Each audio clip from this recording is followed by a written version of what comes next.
Hello guys and welcome to How to Socials. In this video I'm going to show you how to use support small business sticker on Instagram. So let's start. First, open the Instagram app. Now long press on your profile picture on top left corner to add a story. Now I'll just click a blank picture. Now tap on the sticker icon at the top of the screen and here you will see support small business sticker. Tap on that and you can mention a small business.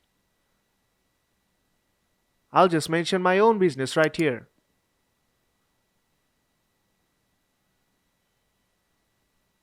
And if you tap on the sticker, the layout of the sticker changes.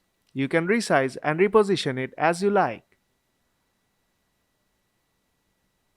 Now tap on Send to on bottom right corner and then tap on Share to post it.